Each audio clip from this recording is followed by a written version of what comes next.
This is Desmond Johnson on the Bleav in Carolina Panthers podcast, here on the Bleav Podcast Network, the #1 podcast network for professionals. Do you believe? If you enjoy the show, please subscribe and rate the show on iTunes. We're available in your favorite directories: iTunes, Spotify, Google Play, Stitcher, Luminary, and TuneIn. You can also find us at Bleav.com and at Bleav Podcast on Twitter. Welcome into a brand new edition of the Bleav in Carolina Panthers podcast. I'm your host, Desmond Johnson, along with Schuyler Callihan from Sports Illustrated and Carolina Panthers all-time leading rusher, Jonathan Stewart. We have to all apologize. We were all a little bit late today. We all got different things going on, but we are here for you. We are here for the viewer, the listener, the Carolina Panthers fan. Just like any other Thursday, it's open Mailbag Thursday. And just like Just Don't Care says, be a friend, tell a friend about this podcast, and smash that like button to help grow this channel. You can do that at the Tobacco Road Sports Radio YouTube channel. Just go to youtube.com/@Tobacco Road Sports Radio. Follow Bleav at Bleav on Twitter, and you can get to not just our podcast, but all NFL podcasts. There is one dedicated one for every single NFL team that has a former NFL player attached to it. So definitely check that out. And you can also hear us on the Sirius XM app. Just search Carolina Panthers and it'll pull up the Bleav in Panthers stuff. We got a lot to get to. We're going to, of course, preview Seattle and Carolina. It's a 4:35 kickoff on Fox this Sunday. We'll get into the do's and don'ts in terms of what Carolina needs to do and what they need to stay away from. We get to the latest Panther news from the week, some news on owner David Tepper and his battle with the state of South Carolina, I guess is the best way to put it. And we'll get you some odds and some things to look at for the game upcoming. If you have a question, if you have a take, if you have something you want to talk about regarding the Carolina Panthers, you can do so right now while we are live. Just type it in underneath the YouTube video or underneath the Facebook watch video. It'll pop up here and we'll be able to talk about it on air. Before we get into the nitty gritty of everything, let me read a quick thing from our sponsors over at BetOnline. Football is back. BetOnline remains your #1 source for all your football betting needs this season. You'll find the latest odds, matchup info, player news, and game trends. And as your continued source for all sports wagering info, BetOnline features live betting, free contests, live scores, and giveaways all season long. Always the fastest and easiest way to bet on all your favorite sports and events like MLB, MMA, tennis, boxing, and even golf. Head to BetOnline.ag to join and receive your 100% welcome bonus with your first deposit. Make sure to use the promo code BLEAV, that's BLEAV, to receive your rewards. BetOnline, where the game starts. And typically on a Thursday, you all know what time it is. Yeah, I'm going to tell you why we mad, son. We tell you why we're mad. Should we do that first, guys, or do you want me to get into the latest news? Yeah, let's talk about this. Okay, so let's do tell them why you're Broncos. For those that don't know, every Thursday it's open Mailbag, and it's also Tell Them Why You're Mad Thursday, where it's got to be football related. It doesn't have to be Panther related. It just has to be football related. Something we saw or experienced or whatever this week that just got us like piping hot mad. I feel like Stu wants to go first. So, Mr. Jonathan Stewart. I'm going to tell you why we mad, son. Tampa Bay, New Orleans, division rivals for the Carolina Panthers. Now, listen. Tom Brady, I'm mad at you for being great. I'm mad at you for being great, being the GOAT. I'm mad at you for coming down to the NFC South and being disruptive. Okay. I'm also mad at the running back for the Saints, man. Come on, man. Third. Kamara? No, Mark Ingram. Oh, wow. Wow. Okay. So we get a flat pass, and I understand the elements of the game. I understand being hurt. I understand playing hurt. I've done it for my whole career, basically.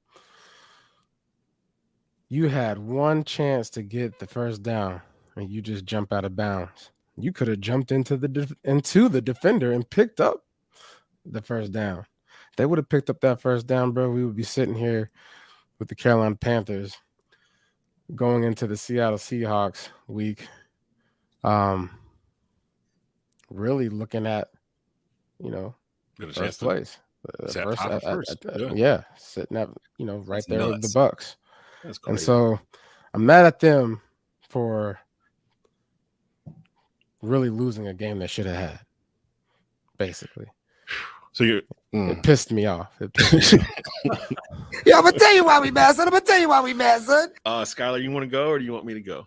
I'll go ahead and go since mine's not that entertaining. Perfect setup. I'm just not a very mad person. So transfer portal. Ooh, man. I cannot stand the transfer portal, and I think there's some good things to it. Let me put it this way: I think it's a good thought. It's just being poorly executed. There's got to be some way that the NCAA, which I mean, for us to actually rely on them to do anything right is a pipe dream, but they need to do something to where it's not going to be just utter chaos 24/7 every year and just become free agency, because that's exactly what it is right now. Kids are just leaving to go get the bag. They're leaving because they're not playing. And I get it. If you've been there 3-4 years and you're not seeing the field, yeah, go somewhere else. But when you're there for a semester, some of these kids that are true freshmen spent one semester at the school and they want to leave already. Like, come on, like, be patient. And I get every kid's reason to transfer is completely different, but a lot of these things are coming down to NIL and everything like that. And my biggest thing is, like, don't be so focused on the NIL, because eventually that money's going to run out. If you get $200,000, that $200,000 check ain't going to be coming every single year for the rest of your life. You got to set yourself up to succeed, whether it's academically, professionally, athletically, whatever. But again, I do believe you should be able to transfer and play right away. I transferred myself, but what I would do is make some sort of academic stipulation to where you have to have a certain GPA to even enter the portal. And then for you to be automatically eligible to play right away, you have to have another GPA. Say it's a 2.5 to enter the transfer portal, and like a 2.8 for immediate eligibility, something like that. I think that would help eliminate a lot of these kids going in there, because I guarantee you a lot of those kids probably would be able to meet those requirements. So you're saying, like, you can't be like the star of the team, but flunking and transfer to another school and just slide right in and just start playing. I actually kind of like that. Yeah, I agree. I'm a little. This is why I don't really get attached to college football anymore, because everybody that knows me knows I'm a Carolina fan, and Mac Brown's been bringing a lot of talent, but I'm seeing a lot of those kids leaving now, and I'm just like, you guys just went 9-3 or whatever, going to a good bowl, everything's setting up for the ACC title game. And it's like, and these kids are leaving. The only thing I can think of is just somebody's waving a check across the country at them to come over here and play. That's the only thing I could think of for it. Which, by the way, it's not the. I would say it's not. I wouldn't even blame the kids. You know what I'm saying? It's the system. And so the NCAA has got to reel that in for sure, because, like, it's good for some, but it's definitely, like, setting guys up for failure if you don't have the right mindset and the right shift.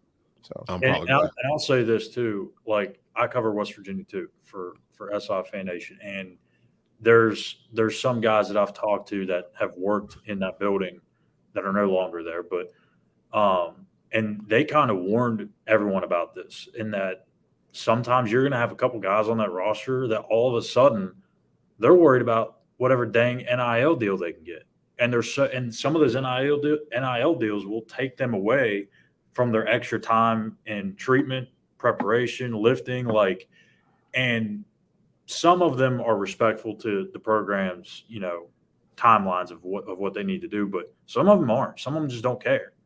And you can kind of see, like, some of these kids, they just get so involved into whatever they're supposed to do for their NIL, they don't even care about watching an extra hour of game film. Like, that's a problem. I'm probably gonna make a bunch of people mad on one side or the other with mine. Yeah, I'm gonna tell you why we mad, son. Drop mine.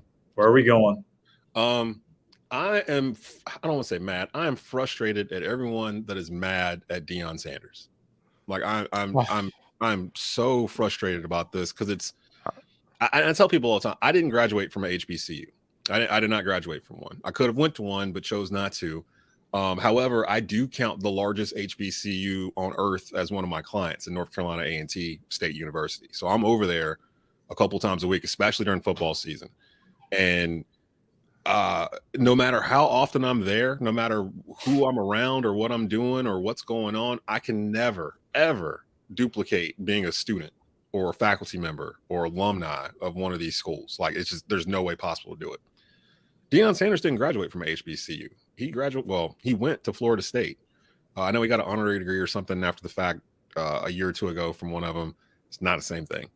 And I'm seeing it's mainly my HBCU friends that went there that just, I think they feel hurt that he left in the manner he left because of what he was preaching while he was there. And I think that they may have got caught up in the whole, he's going to save HBCU football and athletics or whatever at this level. And he was never there for that. That was never his goal. That was never what he was trying to do. Deion was trying to get to a Power 5 school to coach, and he wanted Florida State. Florida State didn't want him. So I think he could have avoided all of this by just saying when he first got to Jackson State, I'm going to get you to where you want to be. But if you're not in it, you should have known. Deion didn't stay in one place in the NFL longer than 4 or 5 years. The man don't stay anywhere for very long. And Deion was bigger than Jackson State, like when he got there. And then I saw this thing, actually Ninth Wonder, the producer Ninth Wonder, he had posted online. It was like a list of things that had happened over the past 2 years at Jackson State that might have gone into Deion deciding to move on. Do y'all remember earlier in the year, I think they were playing a home game or something, or they were on the road or something like that. They were playing a game. They won it. They came back and like their hotel rooms had been robbed or whatever, or like someone had come in there and took all their stuff. I think it was his office. Yeah, that's what it was. They were at home. Yeah, they were at home. They were in Jackson, and the coach's office got robbed or whatever. He basically cut his salary. He basically was paying his assistants some money to keep them at a certain level. There's just a lot of stuff going on where it's gave him a new locker room, all kinds of stuff. He invested his own money not into once, Jackson State. Not once did the dude say he was going to be there for life. And not once do I think I ever expected him to be there longer than 3 or 4 years. As soon as he was going to get an opening someplace, I knew he was going to leave, and everyone else should have too. But the reaction I'm getting online is more, "Oh, he lied to us," blah blah blah. He never said he was going to be there the whole time. Like, I don't understand. And plus, I don't understand why everyone's looking at him to be the savior of HBCU football. Like, it's not going to be one dude. Keep the same energy after he's gone, and keep the same. You know what I mean? This is a trailblazing opportunity for someone else to come in behind him with all the things that he already like laid out. Pick up the torch and run with it. Yeah, you have a red carpet now, so do something with it. You know what I'm saying? And he had a big, I believe he had a big hand in getting the TV deal. He did. They got $120 million deal. The SWAC got $120 million deal over 10 years with ESPN, where they didn't have that before. You have the brand new locker room that Stu talked about, the facilities, like they were a mess when he got. And I get it. Sad truth is, like, a lot of HBCUs just don't have the facilities or the funding to do it, and that's the bad thing about it, because like as you guys know, or at least Des may know, like I was committed to go to Winston-Salem State. Mm-hmm. So like I got this. Now, fortunately, their facilities are probably much better than some other ones out there, but they are now. I remember back in the 90s growing up, it wasn't. Yeah, they probably weren't that good. No. That's one reason why I did not go there. Was partly, and it was the cheapest school in the state too. On top of it, what's the word I'm looking for?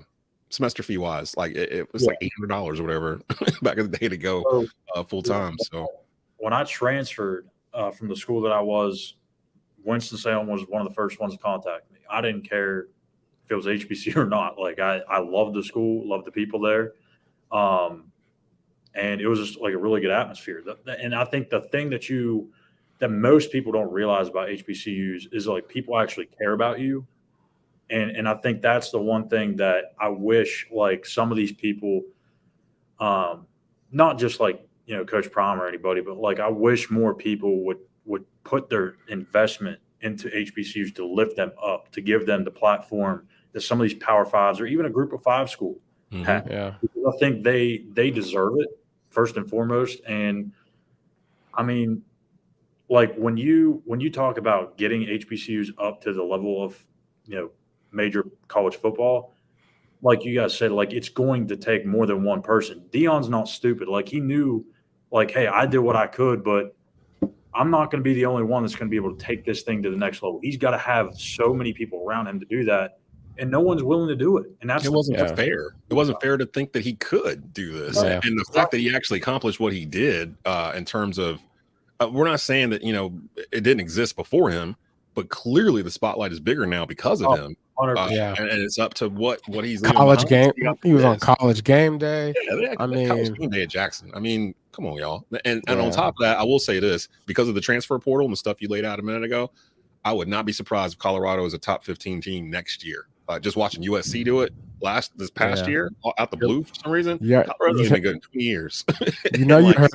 I know you heard his speech to Colorado team. Yeah, the players. Yeah, said, hey, pretty much. He said, "Hey, if you are terrible at football, aka if you suck, go hit the portal. Aka if you are garbage, you better go dial that portal up real fast." He's like, I got guys coming with me. Like I got dude. Like there's dogs. Dudes I got some dogs coming in here. So y'all might want to look the portal up. And I was just like, Stu, are you mad he's in the Pac-12? Am I mad? Yeah. I ain't mad. You know what I'm mad about? I'm mad still at the Oregon Ducks for losing. I'm gonna tell you why we mad, son. They next year. I don't even know. They're in the Holiday Bowl. They're playing UNC. Oh, that's right. Yeah. They better smack the dog piss out of it. Man, I don't even know who's playing. Like we got kids decommitting, going in the portal. Phil Longo just left for a job. Like I don't even know who's going to be there. Like so, I don't know. Okay, so I know a lot of times I've had a couple people be like, "Hey man, why y'all talk about other stuff? Why don't y'all talk about the Panthers?" We were just on a bye week. All right, we don't have. We're gonna be real with y'all. Like, we didn't have. You know what? We got things that we gotta get off our chest. That's right. This is our therapy. Every Thursday, this is our therapy. Thursday therapy.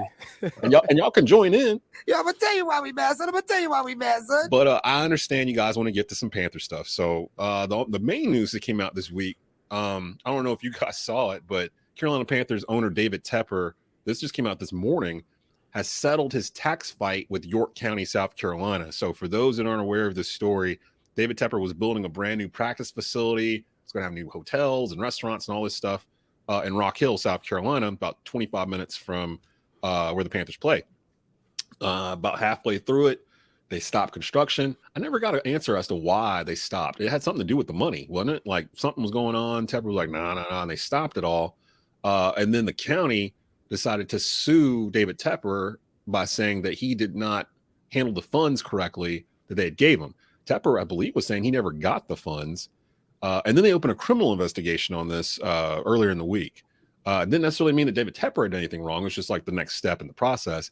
What this means is that York County is agreeing that its dispute with Tepper is totally resolved. The real estate company that Tepper opened that handled this project, that's totally resolved as well. Tepper will pay the county $21 million in sales tax money, and the remnants of what they built there is still there. And actually, they're hoping to sell it, from my understanding. So that was the main news that came out of the Panther camp this week. Steve Wilkes has been making the rounds in the media. Let's just get to the game preview. Panthers versus Seahawks. Oh, I'm sorry. Go ahead. Baker. Oh, boy, Baker who? Oh, hello, Baker Mayfield. Like threw him in. I'm just like, oh, no. Baker Mayfield played quarterback for the Carolina Panthers. Desmond. Who's that? Yeah, I guess we can talk about that a little bit too. Baker Mayfield let go by the Panthers this week. He might be starting tonight.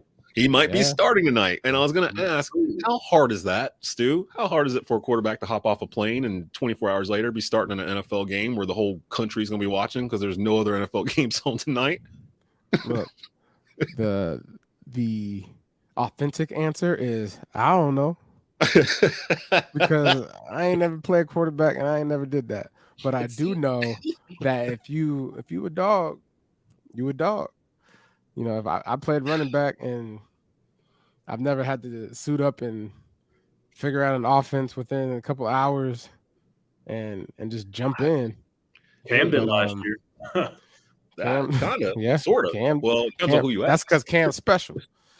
Yeah, maybe ask but Matt Rule. He didn't know the whole playbook. So, but it's I like, do think that preparation is preparation, and at the end of the day, when it comes to offenses and whatnot, all it is just terminology, right? If you pick up certain things that you can kind of connect with, offensive coordinator smart enough to say, hey, we'll dial it back and we'll roll with what it can be done. they don't have a choice. I think John Wofford, the backup quarterback who went to Wake Forest nearby, is injured. I don't even know the third dude. I don't think he's ever started an NFL game. So it looks like Baker may play. Who was the third guy? Perkins, I believe. Bryce Perkins. Bryce Perkins. Why does that name sound? Played at Virginia. Played at Virginia. Okay. I don't think he's ever started an NFL game before. I don't believe. So yeah, like you, my boy Blue says, the Rams are in a terrible position. I saw the only quarterback who's had a lower QBR in the past 15 years or something like that than Baker with us this season was Jimmy Clausen with the Carolina Panthers in 2010. And I remember that season watching him play quarterback, like, oh my gosh, what is happening? And I kind of started feeling that way with Baker. Well, no, I never did. Not like that. I never felt like y'all gonna stop talking about my dog Jimmy Clausen, man. I'm sure he's a great person. I'm sure he's a great human being. I really do. That season, man. I mean, granted, it led to Ron Rivera. Jimmy was thrown into hot fire, man. Yeah, it wasn't very fair because he went to Chicago. Jimmy went to Chicago and did all right. He did his thing in Chicago. We had Matt Moore on that team too, didn't we? Wasn't that the year Matt Moore was on that? Yeah. Everybody got hurt. Mm-hmm. Like, here. I don't get out there. So, but that led to us drafting Cam Newton. That led to Ron Rivera getting hired, and that led to a different era in Panthers football. Man, God don't make mistakes. In terms of Baker, though, he had been told by the team he was not going to start or be the backup for the rest of the year. So Baker actually asked for his release, and it was mutual. So the Rams will pick up the remaining, I think, $1.35 million of his salary this year. Matt Stafford's probably going to go on IR for the year, I would think. He's got like a spinal cord contusion or something to that effect. So I think he's done for the year. Aaron Donald's been not playing. The Rams are banged. They're 3-9. They're banged up too. So I don't know. That's tonight. We'll see. I might poke in there and see if they let Baker play. Now, granted, watch this be the game that Baker throws for 350 yards, 4 touchdowns, no interceptions, squeaky clean, and just like watch. This will be the game. This will be the game where he explodes. We're like, how did he do that in 24 hours? You, my boy Blue, Baker's going to be out there calling Madden plays. He might have to. That might be. Hey, coach, y'all play Madden? Yeah. This run, I know this one really well. Slam. Slam. Blast. So let's get to it. Panthers, Seahawks. We all know what the deal is. Panthers are 4-8 on the season. They're third in conference, but there's a chance. There's a chance if they get hot here and do something they've done before, which is basically win out, they kind of almost control their own destiny because they do play the Bucs again. And the Bucs are ahead of them in the standings. The Falcons, I think the Falcons are about to switch quarterbacks, and Kyle Pitts is on IR. So I think we can kind of push the Falcons off to the side. I told you about them Falcons. Saints, Bucs, and us is kind of what I think is going to be. And the Saints, I'm not sure if they know exactly what they're doing themselves. So I think it does kind of come down to Panthers and the Bucs. Tom Brady, man, he won't go away. These Seahawks. Carolina's 4-10 all time against the Seahawks. The Seahawks have won the past 3 times. Let's talk about keys to victory. Yeah, let's get into keys to victory here. I got my one key. You got your okay. Go ahead and hit us with your one key while I'm scanning. Y'all ready for this? You ready for this one key? I want everybody that's listening to go YouTube, go find some clippings of Josh Jacobs playing the Seattle Seahawks. Oh, we talked about this last week. Yeah. My boy went off. He ran for 33 carries, 229 yards. Did you see anything in particular when you were watching it that made you kind of go, oh, that can be exploited? Or was he just getting off that day? Offensive line, pretty suspect. The offensive line was out there moving furniture. Okay. We can do that. And so we get to the second level with Deontay Foreman, Chuba Hubbard. Man, listen, it's gonna be a quick day, but a long day for the Seattle Seahawks. We do not want Geno Smith back there passing the ball too many times. So we got to control the line of scrimmage and get that time of possession. Like, you know, we need a lot of time. That thing got to be off balanced. But running the ball is going to be huge for us, especially up there, you know, where it can get loud and the crowd noise and all that stuff. Yeah. You go out there and you just run that ball up and down the field, that crowd going to get real quiet. Here's some nuggets with what Stu just said. The Panthers this year are 3-0 when possessing the ball longer than their opponent this season. That's tied for the best in the NFL. The Seahawks have allowed an average time of possession of 33 minutes and 1 second this season. That's the third highest in the NFL. The Panthers are winless when they're trailing at the end of the first quarter. That's since the 2021 season. That's the worst in the league. What's the stat about rushing yards for the Panthers? Let's see. The Panthers have averaged 126 rushing yards. Well, Panther running backs have averaged 126 rushing yards per game since week 10. That's the fourth best in the league. The Seahawks have allowed an average of 206 rushing yards per game since week 10. That's the worst in the NFL. Now listen, 206. Deontay Foreman, I hope you're watching these long runs, these explosive plays, the film from Josh Jacobs, okay? The keys to victory. Ooh, this just sets up like easy peasy. I don't want to say easy peasy because it's football, but the Panthers have rushed the ball on about 60% of their plays from scrimmage since week 10. That's the highest in the NFL. The Seahawks have allowed 5.6 yards per carry since week 10. That is the second worst in the NFL. Yeah, let's get it. I mean, we're laying it out here. Like, I mean, it do it. falls right into the game plan. Run the ball down the Seahawks' throat. Take the crowd out of it, like early with a long 14-play, 10-rush drive right out the gate. Just take it right down the field and run it into the end zone. Like set the tone. You know what I mean? Because this Seattle team, they clearly cannot stop the run, and they clearly know it. They know they can't stop the run. So, like, I mean, and we're coming in, and I think we're one of the top rushing teams in the league since week 10. So, see if there's anything else here. Panthers have a pass block grade, the offensive line of 75.3. That's fourth in the league. Wow. Since week 6. Now, keep in mind how many quarterbacks we have started at Carolina this year. Since week 6, we've only allowed 9 sacks. That's second in the league over that stretch. And since week 4, Ike Ekwonu has the best pass blocking grade of any rookie lineman while not allowing a sack. Yeah, let's go, Icky. You got a noise? You You got like a sound effect for like applause for Icky? Or like something cool? A pancake. I got something. Yeah. Sound. Hold on. Let's see. I thought, well, Like no, splat. I don't have anything. I thought I had like a Splat. I'll have to grab something going forward because the offensive line's been playing out of their mind. I only have sad stuff. I have stuff like Price is Right stuff like that's not going to fit for. Yeah, that's not going to fit for Icky being really nice. We'll find something for it on Monday. Yeah, maybe get it like a dog barking or something like that. He's a dog. Yeah, okay, yeah, let me write that down. Yeah. The defense has been playing better for Carolina. The Seahawks defense, I'm trying to see if there's a gap other than those runs that they've been allowing the past couple of weeks. They were doing really well middle of the year, and then the past like 3 weeks they've kind of come back down to earth. Besides running the football, what's something you want to see in this game? Okay. Like what's something you want to see that we haven't really seen, maybe not seen a lot of this year, or something you would like to see that would be pleasant?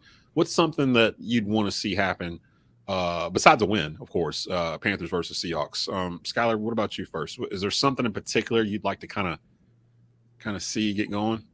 I'm going to say the secondary shows out. And in particular, CJ Henderson, who's kind of had a little bit of a rough year. It's about time that he starts living up to that top 10 draft pick status that he has. And he's been in Carolina now for almost a year and a half. So this is going to be a good test for him because DK Metcalf Tyler Lockett. Like, they got some dudes at receiver. And if you let one of those guys beat you, forget it. So I want to see C.J. Henderson step up. I want to see how J.C. matches up against those guys. We'll probably see J.C. on Metcalf, if I had to guess. So that'll be a fun one to watch. But I really want to see that secondary step up because we've seen it kind of come in stretches. I want to see it be consistent because Geno Smith, tell you what, boy, I've been watching this dude play since he was in college, and I'm telling you now, if he has a slither of space, he will expose you. And he's got so good accuracy, especially on the move. So even if you get him out of the pocket and he rolls to his right, to his left, I'm telling you, he's gonna slice and dice you up. So you better be on your cues. I'm curious about that too, the Geno Smith factor, because you think of him from afar, like he's a backup, blah blah blah. He's limited, but he's perfect for Seattle's offense. What Pete Carroll wants to run. He never had a second chance either.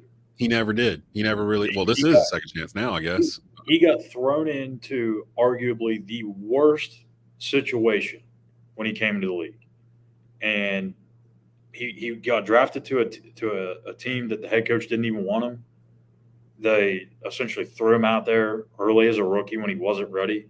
And, it's the same organization that mishandled Sam Darnold and is mishandling Zach Wilson. So, shocker. Yo, I'm going to tell you why we mad, son. Jets messing up all over the place, man. I think you might be muted, Stu. Did you mute? Yeah, these bum organizations out here. out here just missing out on opportunities. Listen, like something I gotta say about the matchup for Seahawks and the Panthers. When the Panthers are not playing the Seahawks, because I am from Washington, I become a Seahawks fan. Okay, just because that's my stopping ground. So we'll allow being able to see Geno, because I worked out with Geno in California one off season, and seeing where he is right now, the opportunity he has and how well he's been playing, like I'm legit going into this game. Like, you ever watch a game and you're like, you should be cheering for one side, and you find yourself like, oh, that was nice, and you're like, wait a minute, I gotta check yourself, man. Yeah, that wasn't good. I'm going into this game kind of like, I want Geno to be successful, and my Panthers better win this game. And so it's gonna be. I think it's the Seahawks Panthers, like, it's when I was playing during that time, the 2-year span, the playoffs back, when we went back to back playoffs, and then we ended up going to the Super Bowl, like. There was a rivalry there for a moment with the Seahawks. Oh, the Panthers. Oh yeah. And I hope to feel some of that as I watch them play this game, because I feel like the Panthers have an opportunity right now through everything that's gone on this season to really ignite something, not just within the organization or the locker room, but really within the fans. You come out of this game and you just go over there to Seattle and you just lay it on them. Like, you really gonna, like, people better not be talking about, we better get ready for the draft. We really be like people need to be. Listen, I know I said we was gonna get 10+ wins earlier on this season, and it's gonna be led by Baker Mayfield. I was wrong, but you want to know something? We going to the playoffs.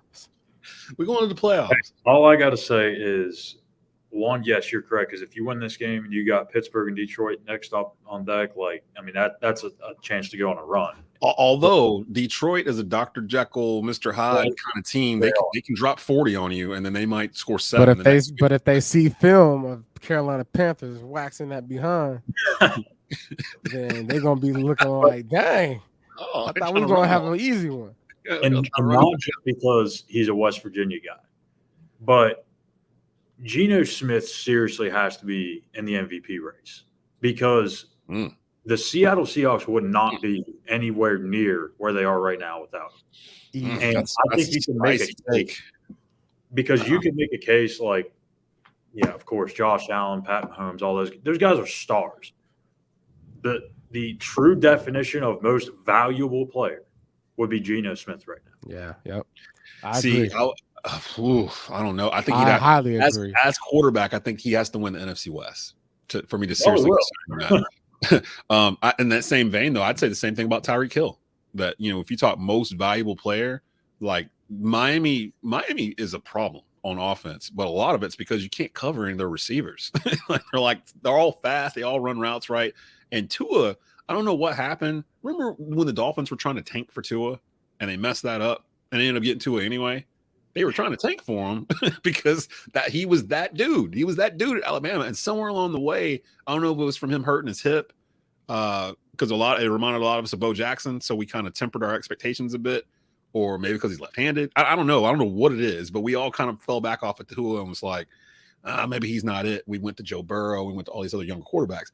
Tua is a problem too. Like Tua is one of the most accurate quarterbacks. I don't want to take anything away from the guy, but I'll say this: the Dolphins publisher. I don't think he cares that I'm saying this, but Alan Pupar, who covers the Dolphins for SI, he told me before the season he does not buy Tua Tagovailoa, and he said he told me 2 weeks before the season he is going to put up big numbers and take everyone by surprise.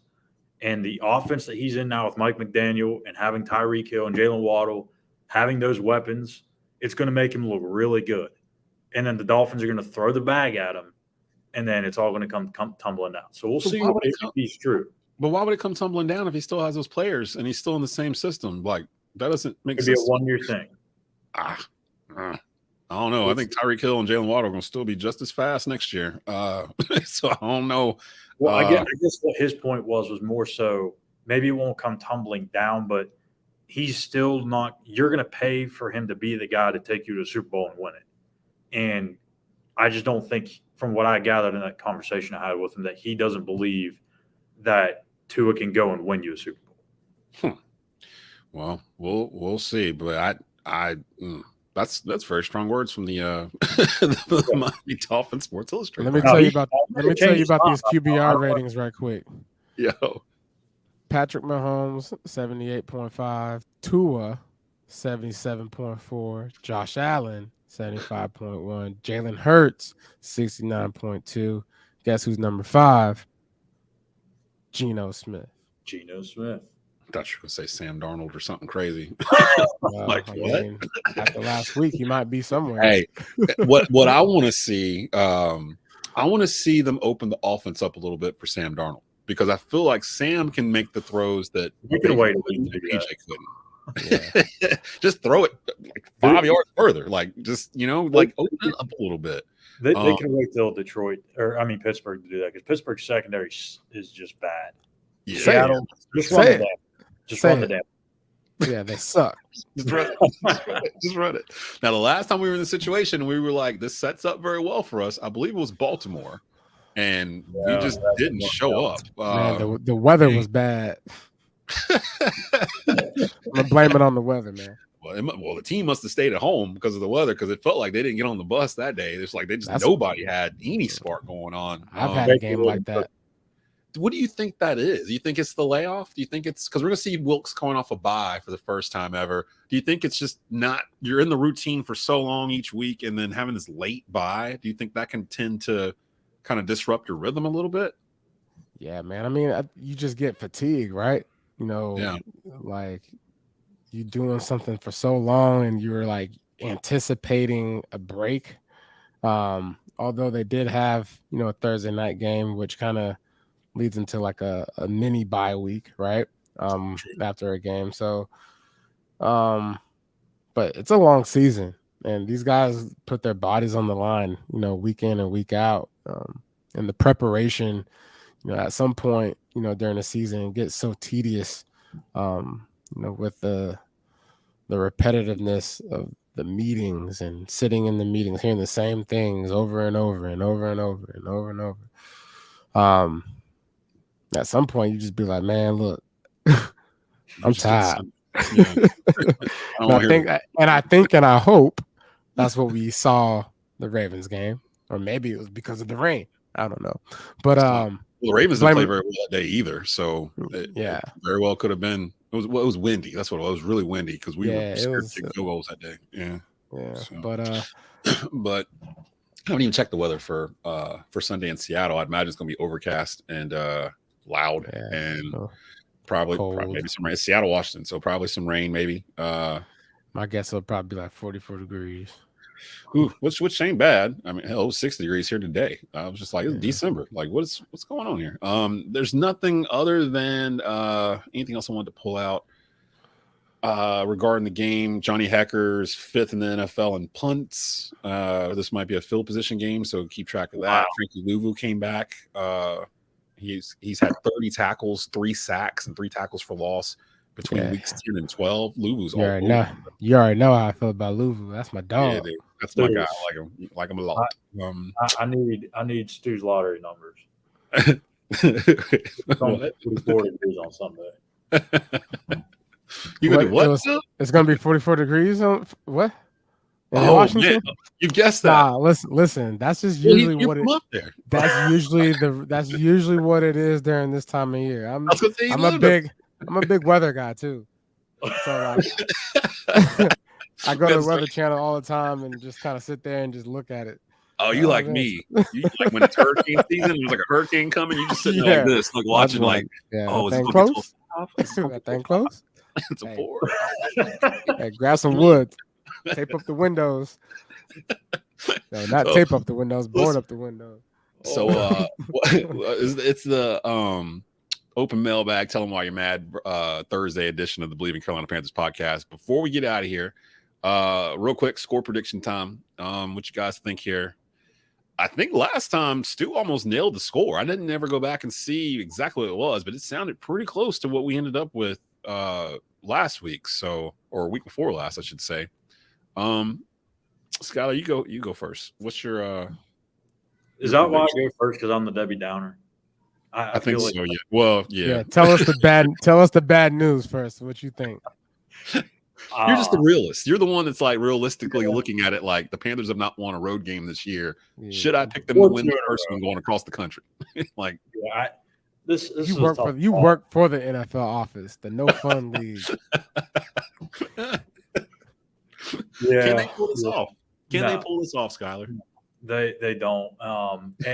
And I'll be real with you. I'm gonna go ahead and tell you now they're gonna win the next 2.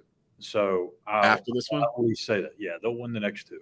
But no, I don't think they'll win this one. I think Geno's just gonna have another really good day. Very efficient. They're gonna stay on the field, as Des pointed out. I think they lead the league in time possession. And when you don't get off or when you don't stay on the field yourself, which the Panthers have not done this year, regardless who is a quarterback, you're going to be in big trouble. So don't have a score prediction right now. I'll have that probably on Saturday on our site. But yeah, I'm going to go with the Seahawks. Stu? I'm hurt, man.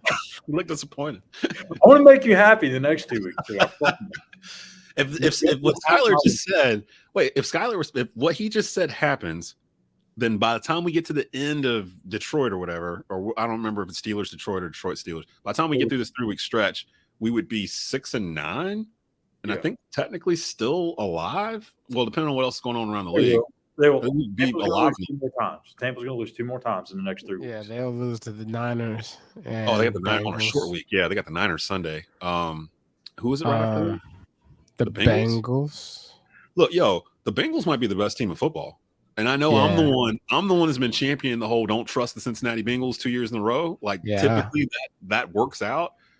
I went back and thought about that Bengals game we played against them. That was the cleanest win of all the ones that we gave up. That one was definitive. Like before I give you my answer here with the score, I do recall me saying, you recall me talking about these Raiders earlier. You didn't trust them. You did not trust the Las Vegas Raiders. And here they are tonight playing a bum Rams team. Easy dub. with a quarterback that just arrived. A quarterback that just arrived in LA 24 hours ago. Man, they got this. They schedule's real fitting right now.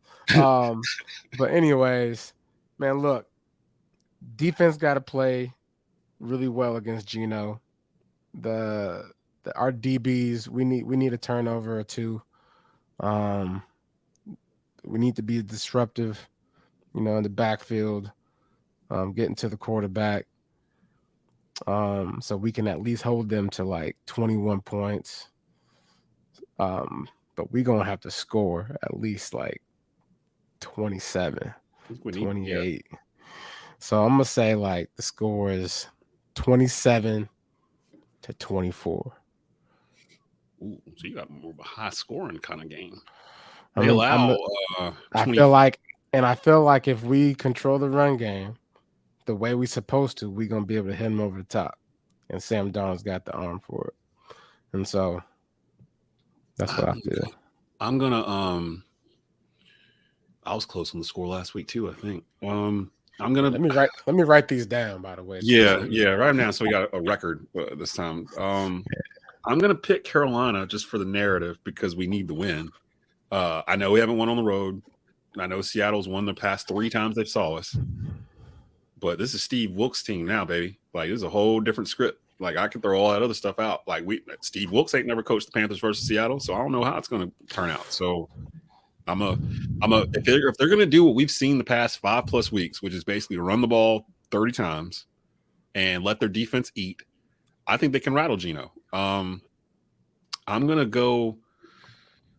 Honestly, I'm gonna go 24-10 Carolina. I think that was the score I picked last week. I think it's gonna be one of those games where Carolina sets the tone early. They run time of possession. Seattle starts getting down, and it feels like when Seattle's down, they're not a team that can come back. They're not built to come back like that. Pete Carroll's teams typically aren't built that way. They're kind of built the way we want this one to be: run the ball, stop the run, don't make mistakes, that kind of thing. They're not a fast scoring, like they're not the Bengals, they're not the Chiefs, they're not Miami, they're not these teams, Buffalo, they can get down the field in like 30 seconds and score, and you're just like, I expect them to do that. I don't think that's Seattle. They had a good stretch a couple weeks back, but they've kind of come back down to earth the past 3 weeks.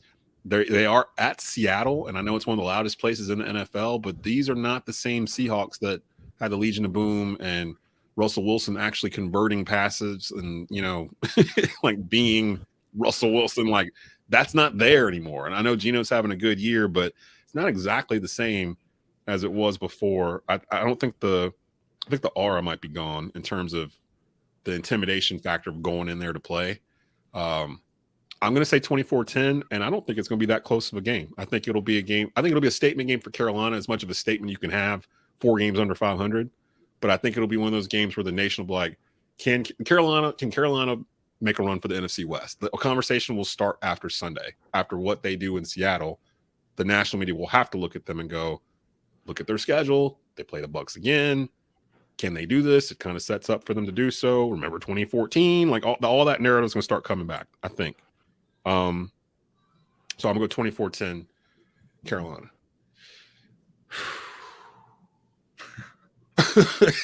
I'm just going to let that one just kind of let it settle.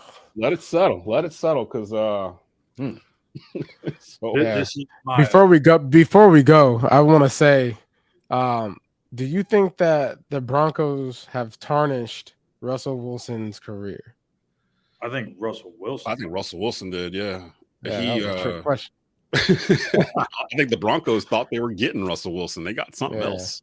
They gave a lot for him too. They gave a lot. They gave up so much for Russell Wilson, and now they're stuck with this dude. These Broncos are terrible. Okay, listen, the organization is terrible.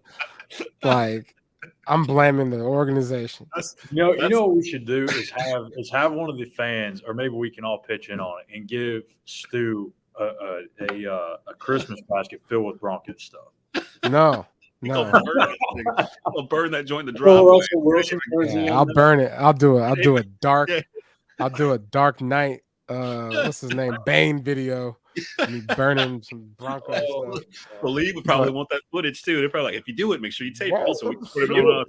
would bring the viewers in. I mean, But I was born in the darkness. Our core audience just expects it. So yeah, that would, we might have to set something up. Even though we've already beat Denver and we've moved on past Denver, I feel like Denver's still gonna get peppered in here a little bit throughout the rest of. It's the Bleav in Carolina Panthers, not so much Bleav in the Denver. in the Denver podcast. They got Uncle Rico Wilson. They said, "Listen, man, listen. Everybody gonna hate on Russell Wilson. I'm not gonna blame it on him no more. I'm picking. I blame the Broncos organization for everything that's happening. We're just not knowing Russell better. Wilson. I mean, Everything that's happening right now is Russell Wilson's fault. I mean, it's Broncos' fault.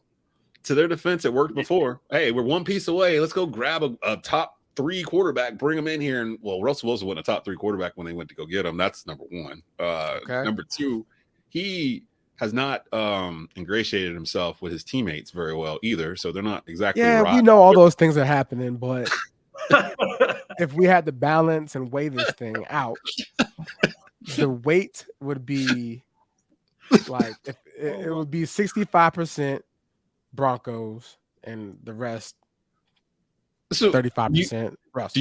Do you think they'd have a better record today if they had Drew Lock at quarterback instead of Russell Wilson? Oh, maybe another game. I think they would be better if they had a better coach, if they had a better GM, if they had a better whatever's going on upstairs. They got to change all that. They got to change all that. They might need to change their color. They got to change their color scheme too. Somebody gonna catch the blame for it. It's gonna be Nathaniel Hackett. I'm surprised they haven't let him go already. But yeah, I'm not blaming John Elway. I know that. We'll leave John out of this. Yeah, I think John Lynch is the GM. John Lynch. Yeah, pretty sure he is. Isn't he still? Isn't John Lynch still the GM of the Broncos? No, he's No, the 49ers. George Oh, Payton. who am I thinking of? Boy, you just went into a hot tub time machine. I could have sworn John Lynch was the GM for the Broncos. I could have sworn he's with the 49ers. Okay. Yes. Yeah. Was he there before? There. I must have just dreamed that into existence. I don't know. I know what you're thinking of. You're thinking John Elway and Paxton Lynch. Paxton Lynch was the quarterback. Is he still? I don't even know if he's still in the league. No, he's not even in the NFL anymore. I think he's in the fan control league or something. Oh gosh. Sponsored by State Farm Insurance. John is with the Niners. Okay. My bad, Thanks, y'all. my boy Blue. Yeah, sorry about that, y'all. We got to get out of here. Panthers, Seattle, 4:25 kickoff on Fox. Sam Darnold versus Geno Smith. We're still rooting for our boy Steve Wilkes to get another win. Forget the draft, y'all. That's in April of 2023. We still fighting for a division here, and we're fighting for Steve Wilkes' job. So please stop talking about C.J. Stroud and Will Levis's quick release and yes, get Will Anderson instead.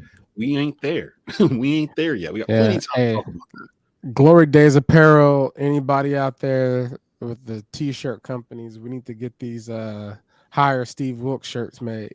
Oh yes, Steve on the Steve Wilkes bus or something. We'll figure something out too. And from my understanding, we might have some Bleav in Panther merch that people can start buying soon too through Bleav. So we'll give you guys all the word on that stuff as well. For Schuyler Callihan, for Jonathan Stewart, I'm Desmond Johnson. You've been listening and viewing the Bleav in Carolina Panthers podcast on Bleav Podcast Networks. We'll be back Monday with a recap of Panthers versus Seattle. Keep pounding.